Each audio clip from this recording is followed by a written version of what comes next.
এবং এটি ধারাবাহিকভাবে চলতে থাকে। আমরা হয়তো অনেকে হারিয়ে যাই, অনেকে অনেক সময় অনেক কিছু মনে না রাখার চেষ্টা করি অবচেতনভাবে, অথবা খুব জেনে শুনেই ইতিহাসকে সঠিকভাবে স্থাপন করি না।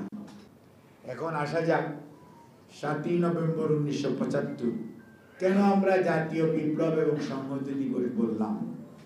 কেন ওই সময়কার, তখন তো বিএনপি ছিল না, কোনো অঙ্গ সহযোগী সংগঠন ছিল না, তাহলে ওই সময়কার মানুষগুলো কেন জাতীয় বিপ্লব এবং সংহতি দিবস নাম করল? কেন মানুষগুলো শহীদ রাষ্ট্রপতি জিয়াউর রহমান বিরুদ্ধে ওনারাই, বরঞ্চ শহীদ রাষ্ট্রপতি জিয়াউর রহমান দায়িত্ব নেওয়ার পর এই যে এই দিগ্ভ্রান্ত জাতি, এই যে বিভক্ত জাতি, এতে ঐক্যবদ্ধ করার জন্য উনি তখন কি করলেন?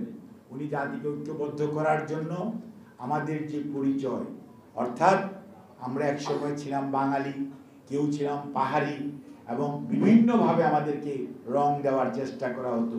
কাউকে বলা হতো স্বাধীনতার পক্ষের মানুষ, কাউকে বলা হতো বিপক্ষের মানুষ।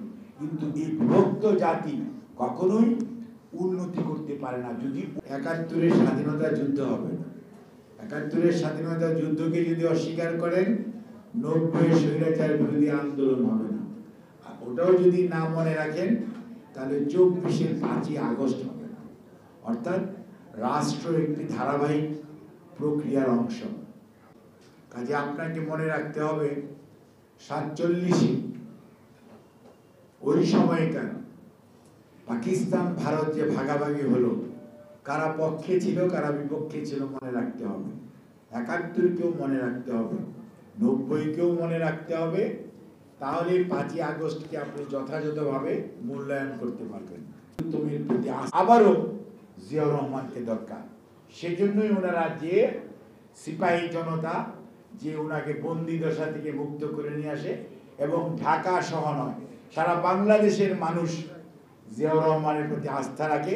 তার প্রমাণ আপনারা ওই সময়কার যে ছবিগুলো আছেন ব্ল্যাক অ্যান্ড হোয়াইট, দেখবেন ট্যাঙ্কের মধ্যে সাধারণ মানুষ এবং সৈনিকরা, ট্রাকের মধ্যে ঢাকার রাজপথে, যেমন আমাদের রফিকুল কবির লাবু ভাই বলেছেন, দ্যাট ওয়াজ দি রিয়েলিটি। অর্থাৎ ওইটাই ওই সময়কার বাস্তবতা।